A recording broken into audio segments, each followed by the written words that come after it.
Hi everyone, my name's Scott. Welcome to Planes, Trains, Everything, and welcome to Glasgow Central at 6:45 in the morning.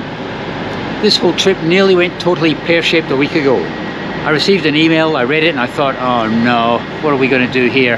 But I think I've found a workaround, and I think I found a solution, and I'm going to tell you what that is later. What I can tell you now is what I'm up to. I'm travelling from Glasgow to the southern tip of mainland Europe. Now this is going to be a long journey. It's going to take 3 nights, 4 days. There are 6 transportation legs, and in fact the first transportation leg is Avanti West Coast down to London Euston. I'm not really going to feature that journey, I'm just going to do a quick travel montage, and I'll see you when we get to Euston. But before that, I'm going to grab a coffee, because like I said, it's 6:45 in the morning.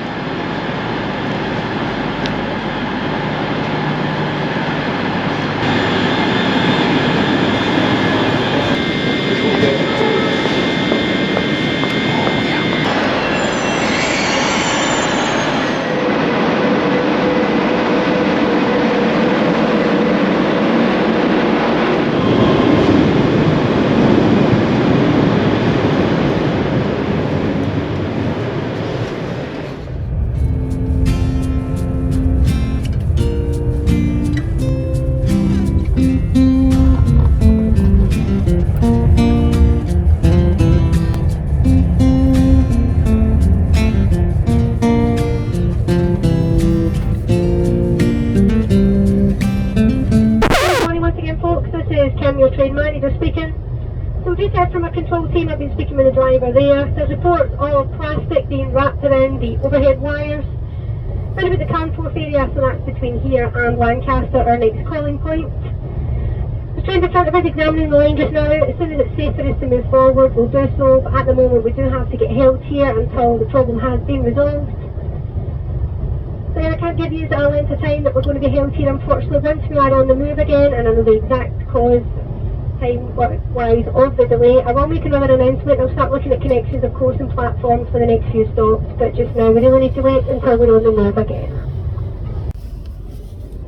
Good morning once again, folks. This is Kim, your train manager speaking. Apologies for the delay. We've got here just outside Oxenholme Lake District. We're still waiting information back from the site of where the supposed plastic is on the overhead wires just now.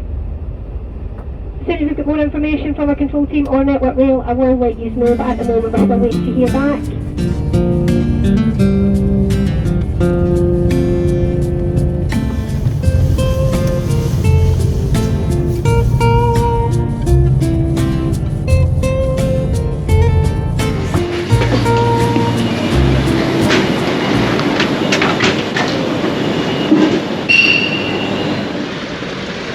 I booked this whole trip about 2 months ago, and I gave myself 2 hours and 15 minutes between arriving at Euston and jumping on Eurostar for Paris at St Pancras. 2 hours and 15 minutes. What could possibly go wrong? Well, I'm starting to find out. Yesterday I got an SMS from Eurostar to say I have to arrive 1 hour 15 minutes before departure. That still gives me a full hour to get from Euston down to St Pancras. Only takes about 10 or 15 minutes.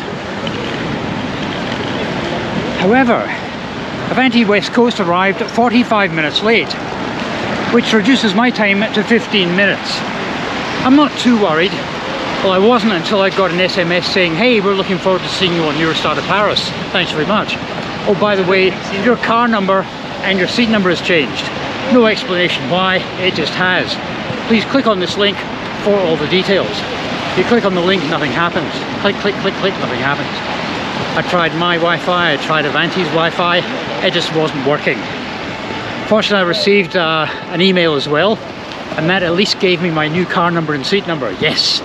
But it said I still have to click this link to download my new ticket, otherwise I can't board the train. So I clicked the link, and guess what doesn't happen? I can't get through their app or their website. So that's something I have to worry about. One thing I don't have to worry about is lunch, because I bought a sandwich back at Euston. I'm not overly worried, but I could probably do without all this. Sue once asked me, how do I remain calm when everything starts to unravel around me? Well, I've got a secret. There's nothing you can do about it. It's in my philosophy to think, well, this is a bad situation, what's good about it? And from a YouTube point of view, I always say, Bad news equals good views. But I'm sure I'm going to be okay. I hope. One day I want to stay in there. One day. But not for a while.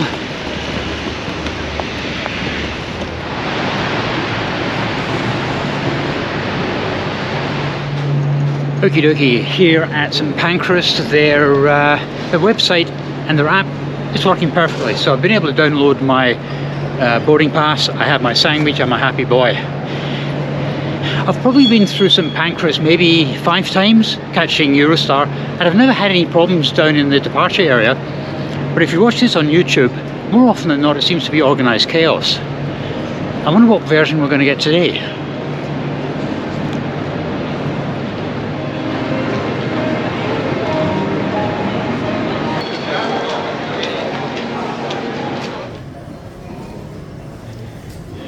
Well, security and passport control took a massive 7 minutes, and that's including the facial recognition screen chucking a bit of a wobbly as well. Right, train number 2, Eurostar to Gare du Nord.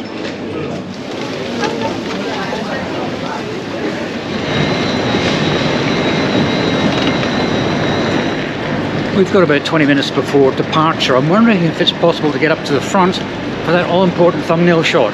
Let's find out.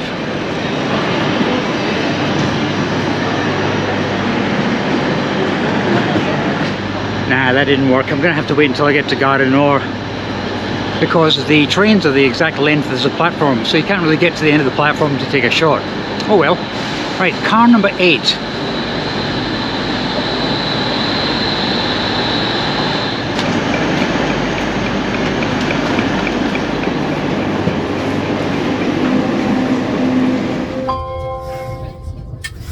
Good afternoon and welcome aboard this Eurostar to Paris, please. No, like, it's just, I think, and yeah, he just threw it.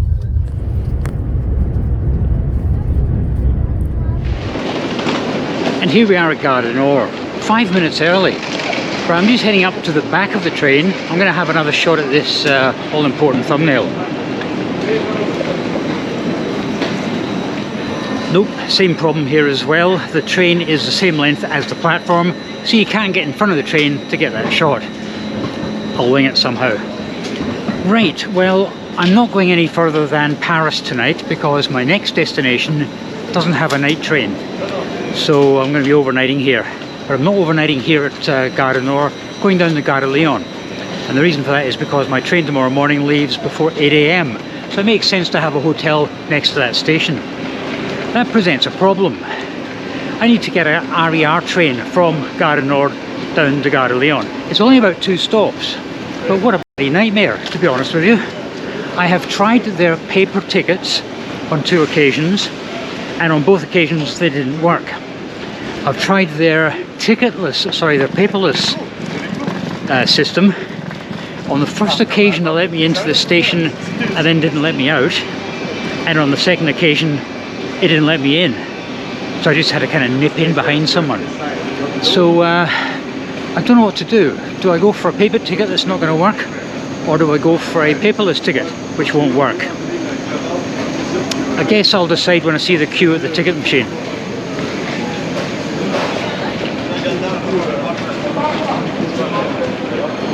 And here we go, down into the RER station. My fate awaits me.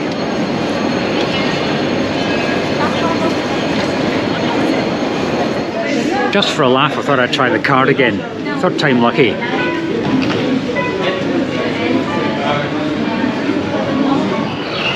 Okie dokie, here we go. Wish me luck.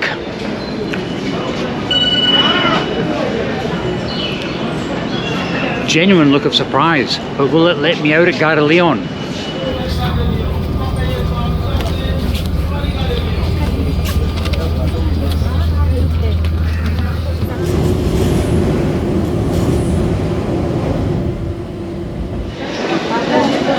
I'm feeling cocky now, let's try this.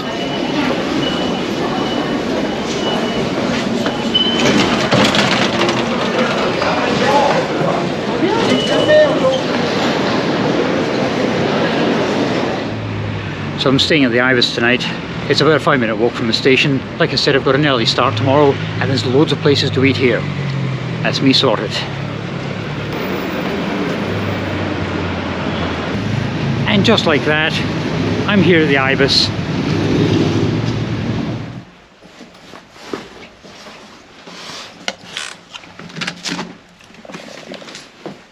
Believe me when I say this place is nothing spectacular. It isn't. A standard single. But you're paying for the location, like I said, 5 minutes from Gare Lyon. That's all I need, really. So I'm going to head out, get a bite to eat, then maybe have an early night. I've got a train at 7:42 tomorrow morning, and between waking up and leaving, I need to fit in a breakfast and a coffee as well. So I'll see you in the morning.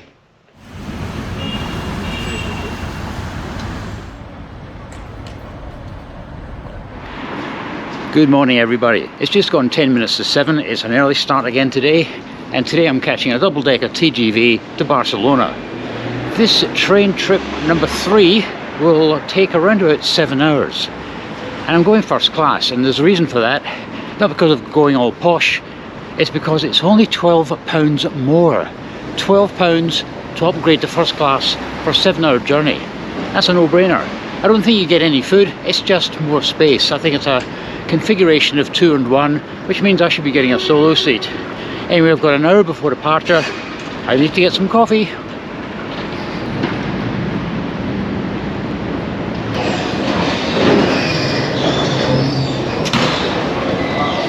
The train's on the board, but no platform yet, but I do have to get to Hall 2. And I just spotted my favourite breakfast place, the Train Bleu. I haven't got time for one of these posh breakfasts this morning. I think it's just going to be a coffee and a croissant. Right, Hall 2.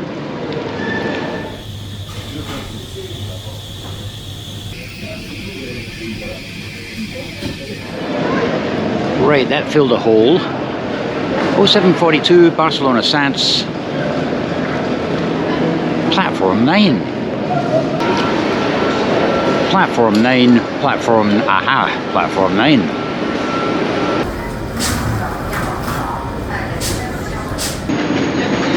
The whole idea of a double-decker high-speed train just blows my mind. Here we go, 13.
And here we are at Barcelona.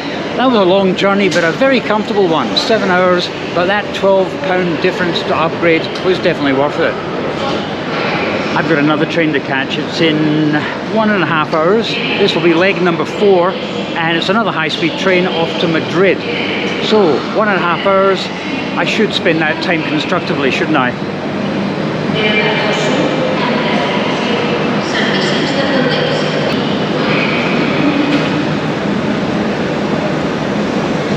Yeah, something constructive, but I'm not quite sure what, because I'm not going to eat, because on this next train I paid a £30 supplement to upgrade to first class again, but that £30 includes drinks and a meal, so no need to eat here.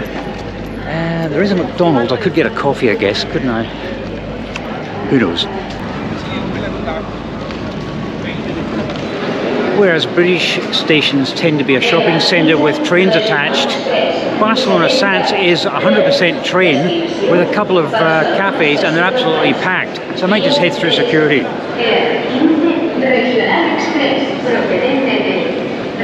Well, security was painless. I might grab myself a you-know-what. Hand on heart, I was going to have a coffee, but when I saw they were selling cans of Estrella, I thought, when in Spain. And anyway, I don't usually drink out of a can. Usually I'm a refined drinker. I drink out of a glass, but you know. Right, I might try and find what platform this train's leaving from. Right, the 15:55 to Madrid, Puerta de Atocha. Spoken like a local. Platform 4.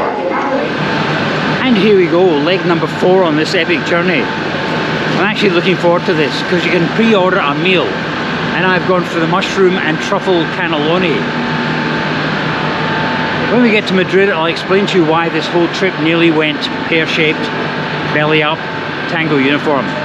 And there's also another thing which is niggling in my mind. I have to get that sorted once and for all when I get to Madrid. Anyway, car number 1, let's find this.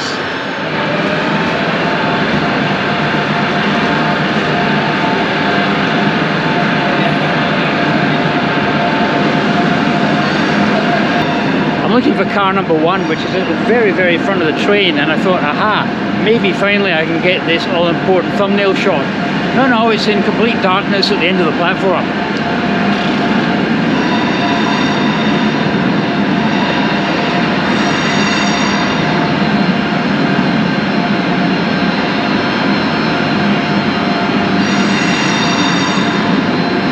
Interesting to note, it's Italian.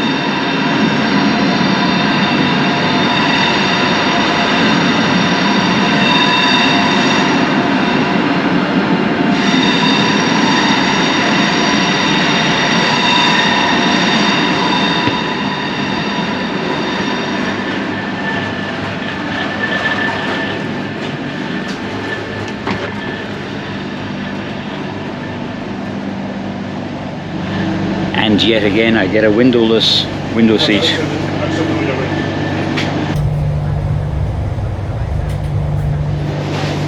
At least I can see out the window, sort of.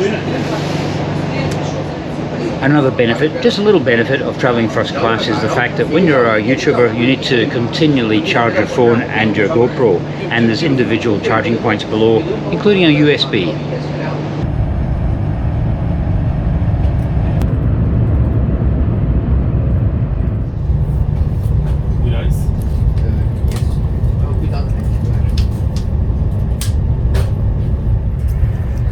I do like this red checked cloth napkin, nice touch. We get nuts, a bread roll, some praline chocolates which I kept for later on, and some butter and whitener.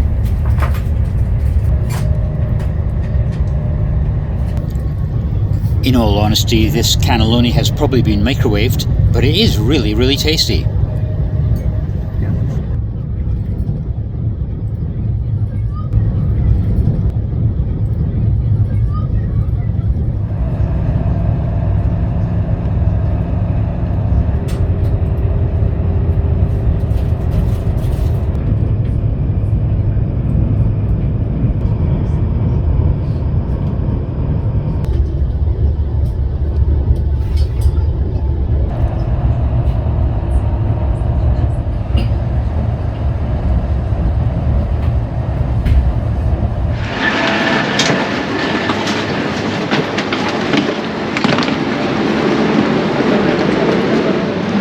Here we are in Madrid, 55 minutes late.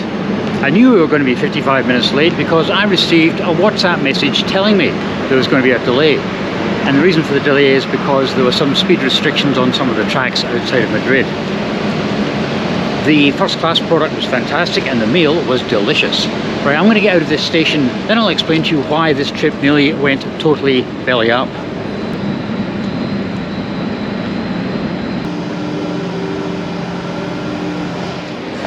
You might have seen a news story in January.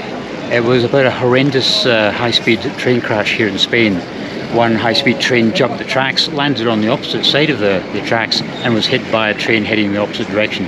45 people were killed. Absolutely horrendous. I was wondering whether my train would be cancelled as a result. So I went onto Renfe's website, that's the national rail operator for Spain, and as far as I could see, my train was actually open for sale, and I thought maybe they've been able to clear some of the debris and they've got one of the tracks open. But the night before I left the UK, I got an email saying, unfortunately, your train's cancelled. We apologise for the inconvenience. Fair enough. But then I thought, well, how am I going to get tomorrow from Madrid to Algeciras? Because that is leg number 5. And I knew there was an overnight bus because I caught it last year when I filmed the Glasgow to Gibraltar bus video. Do you remember that one? That was absolutely horrendous. Absolutely horrendous, and I swore I would never do an overnight bus like that again in Spain. It stopped at a place called La Línea de la Concepción. You cross the border, go into Gibraltar. But if you stay on the bus for another 35 minutes, it takes you to Algeciras. My only hope was, did they have a daylight service as well? Yes, they do. Now, if they didn't, that was going to cause a problem. I could have flown from Madrid to Gibraltar, but there are no direct flights. I would have to go Madrid, UK, Gibraltar, and I wasn't even sure if that was feasible or how much it would cost. Even then, I would still have to cross the border into Spain, to La Línea, catch a local bus to Algeciras. That was going to be a logistical nightmare. And I thought, well, I could always just go as far as Madrid and then declare the whole thing bust. But fortunately, I've been able to book the direct bus from Madrid to Algeciras tomorrow. Unlike the train that takes about 4.5 hours, this bus will take 9 hours. It's going to be horrendous, but it needs to be done. So I got that all booked, and then it started to cause a bit of a rippling effect. The plan was to arrive into Algeciras at 2:30 in the afternoon, catch a local bus for leg 6, and then finish this video. But I'm arriving at 8 PM, so I'm going to have to finish this epic video the following day. Fortunately, I've got the full day free. I wasn't planning on doing any filming. It was really just to relax and to get over the 3 days of traveling. So that's, instead of being a day of relaxation, it's going to be a day of video completion. And then I got an email today on the Paris to Barcelona train. It was saying, hey, we're looking forward to seeing you at our Algeciras hotel tomorrow. By the way, be there by 8 PM, otherwise we're going to cancel your reservation. The Spanish don't take any prisoners, do they? Now, the bus is due to arrive at 8. It's right next to the bus station, but I thought if it's delayed for any amount of time, will they cancel my reservation? That would be highly inconvenient. So I contacted them and they said, that's cool. I've told them 8:15, anything else I'll let you know. So anyway, I'm going to get out of the station here now. I'm going to go to the hotel. I'm going to stop at Lidl, get some supplies for my 9-hour journey tomorrow. And unless something goes pear-shaped over the night, I'll see you on the way to the bus station tomorrow morning.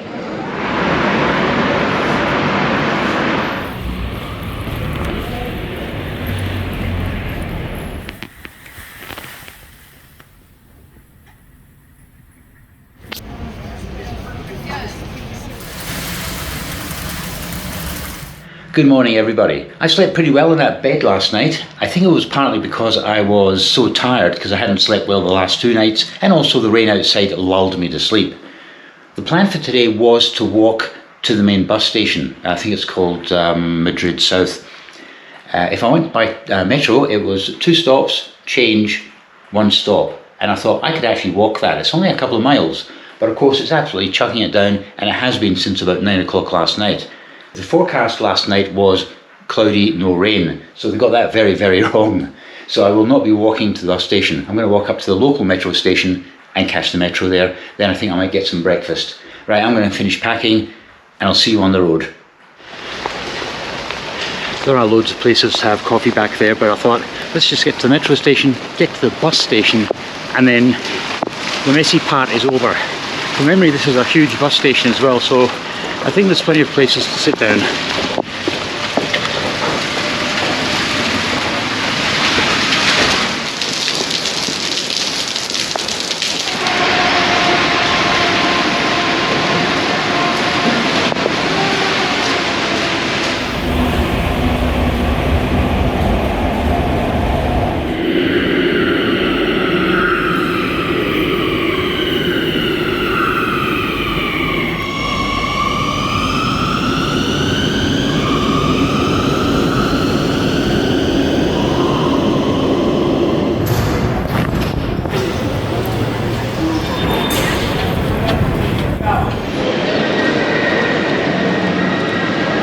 This is a huge bus station. It's more like an airport terminal.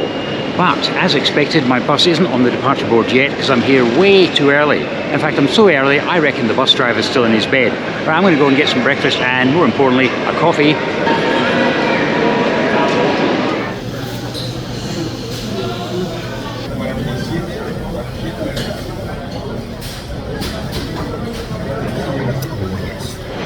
Well, good news and bad news. The good news is the bus is on the departure board, so it seems to be going. The bad news is there's no stand number yet, but that's because I'm still way too early. In fact, I would still imagine the driver to be in his pyjamas having his breakfast. So I'm just going to go for a wander around this absolutely enormous bus station.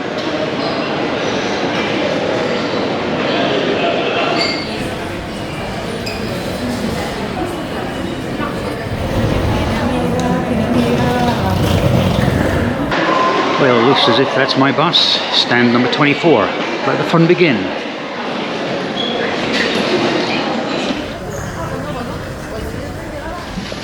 Organised chaos, but we're on board. Leg at number 5.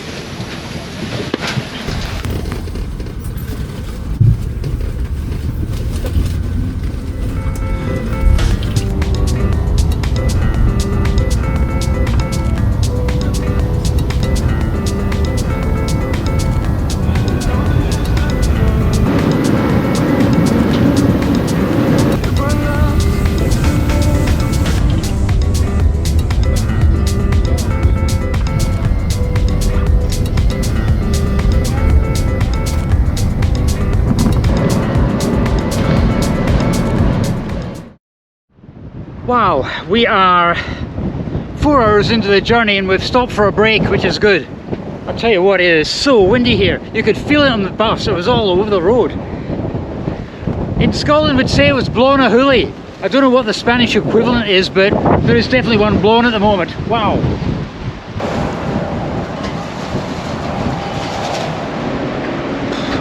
I went into the shop to buy a bocadillo. Sure enough, the guy behind the counter recognised me. Of all the random places, and I think this is quite random. We're just outside of Cordoba, I think. The mind's a funny thing. I just had this feeling that I'd been here before, but I didn't actually recognise it. Yeah, I've been here before. It was when I did my Glasgow to Gibraltar bus video. We stopped here in the middle of the night on the way to La Linea de la Concepcion for Gibraltar. We stopped here at about something like 2 AM. That's why I didn't recognise it, but I did feel as if I'd been here before. Right, let's get on this bus.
The majority of the passengers got off at Malaga and the remainder got off at Marbella.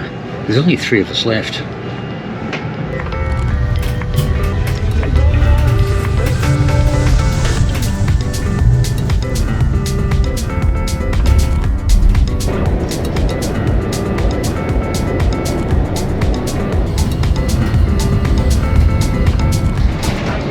Eight hours into a 9-hour journey. It actually hasn't been too bad.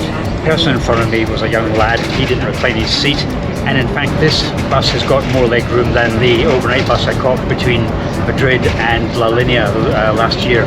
So it hasn't been too bad, but I'm looking forward to getting off this bus.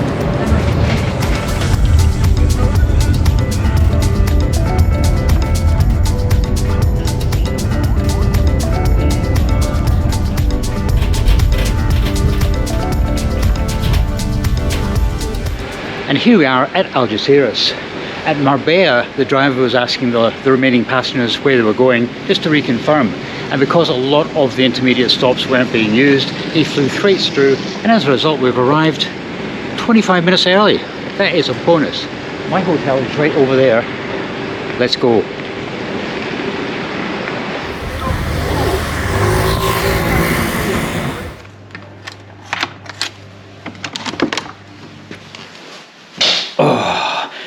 Oh, that was a long day, and I think I'm going to have an early night. So tomorrow I'll show you around the room. I'll show you my balcony. I think it's a street view, but it will do the job.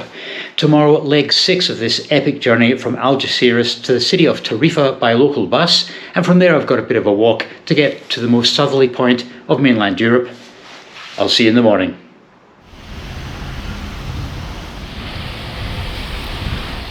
Good morning, everybody. I had a fairly decent sleep there, certainly the best sleep I've had since I left home. I'll give you a quick guided tour of the room here. It's a twin, 2 beds, loads of cupboard space, TV, fridge. Check out this bathroom.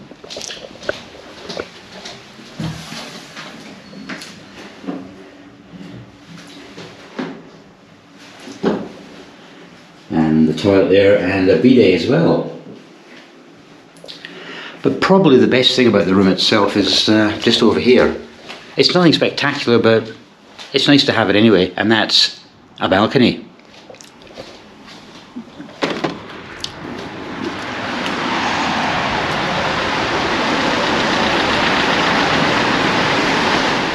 So in about an hour's time I'm going to be leaving on leg 6 of this epic journey, and that is from Algeciras to Tarifa, and then I've got a walk ahead of me to get to the most southerly point of mainland Europe. Weather report is windy, possible rain, but it needs to be done. I'm not going to go this far and then bail out. Right, let's get ready and we'll get down to the bus station, which is really handy because it's right next door. Okay, there's a better than average chance I'm going to get absolutely soaked today, but it needs to be done. Right, let's get to that bus stop.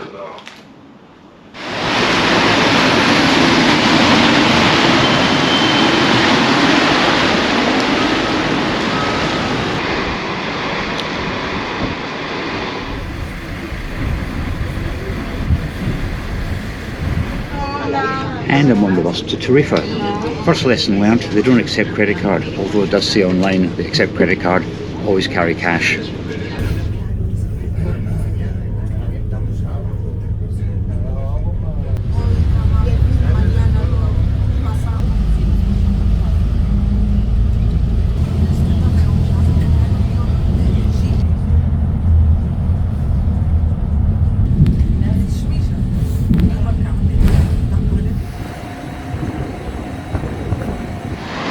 Welcome to the city of Tarifa. I'm keeping a very close eye on the weather forecast. It says that as the day progresses, the weather will improve from really bad to just not great. I'm thinking of maybe sitting down for half an hour and having one of these breakfast things, because it is just gone 11 o'clock. Yeah, let's find some shelter.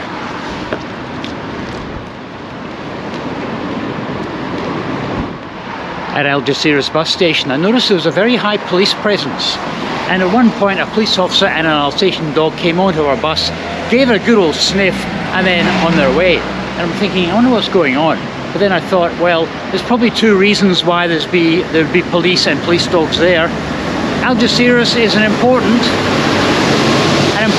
ferry port for Morocco. Is it explosives they're looking for, or is it more likely drugs?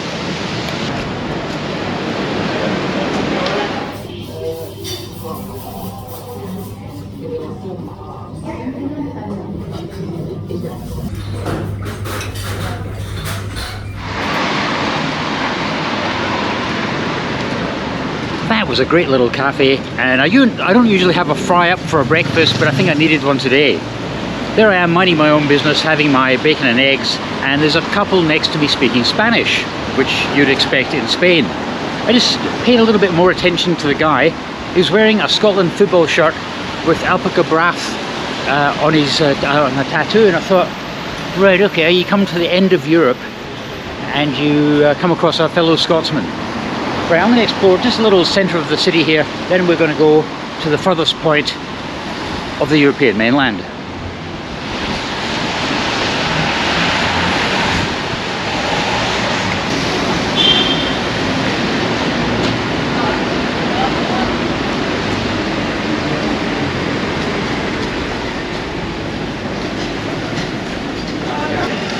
There's always something beautiful about Spanish towns, but I'm not here to look at the scenery.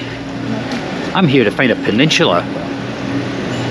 I'm just heading down to the beach now, and apparently it's quite spectacular. But apparently Tarifa is Europe's windsurfing capital, which suggests that it's always blowing a gale here, and today is actually quite windy.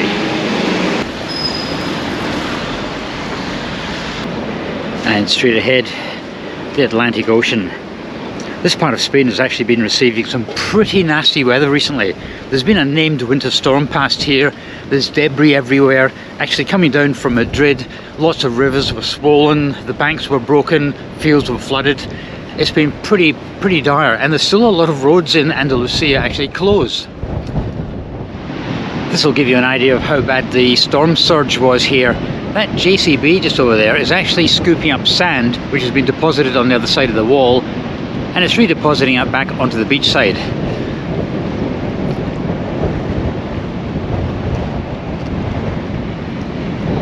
And that's where I'm heading.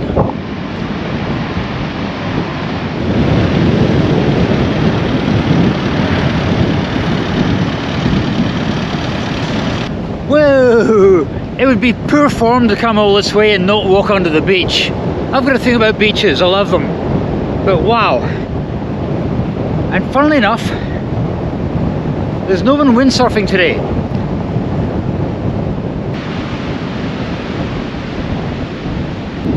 This is a beautiful beach. It would be even more beautiful in the middle of summer.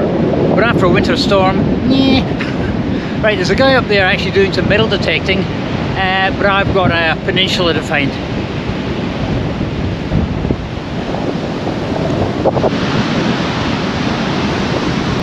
The most southerly point of the European mainland, straight ahead. Yeah, I was just thinking, this is just like being back home. Except this beach isn't as good as the one at Ardrossan.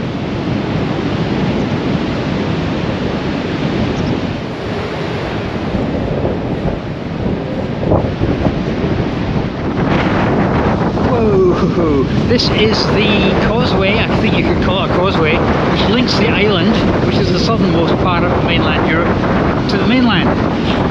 And over there, believe it or not, is Gibraltar. You'll just have to take my word for it. Geez, oh! The wind is so strong it's whipping up all this sand off the beach. Oh, it's sore on the face, I'll tell you. I was really hoping to get some absolutely panoramic views of Gibraltar. Nah, not today.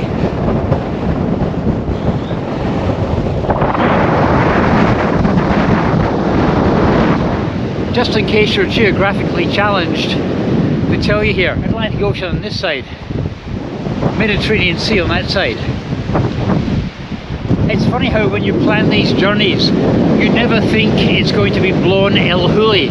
You always think of blue skies and perfect weather for that perfect YouTube video. Right, enough moaning. Let's get to the southern tip of this little peninsula.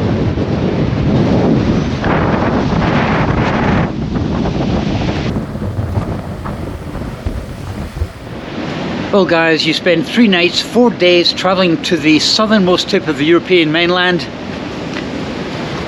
and it's shut.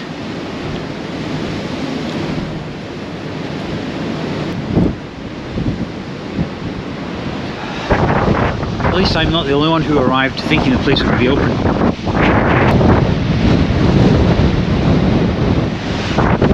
There are 2 Chinese tourists there. I can't complain, they've travelled further than I have to get here. But I think it's caught quite a few people off guard. I can only guess it's to do with the weather or something. Maybe it's just too hazardous when you get to the very final point. But yeah, that's as far as we can get.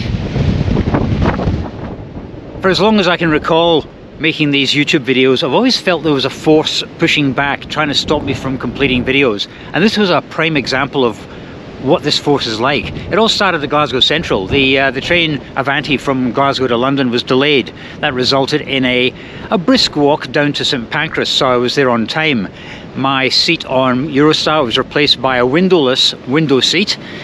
The train from Barcelona to Madrid was delayed. The weather in Madrid was atrocious. My train from Madrid to Algeciras was cancelled and I had to do a 9-hour bus trip. And now that I'm here at Tarifa, I find the gates firmly closed. So it's been pushing back all the way, but I am still glad I did this journey. I am still glad you guys came along with me as well. I'll see you next time.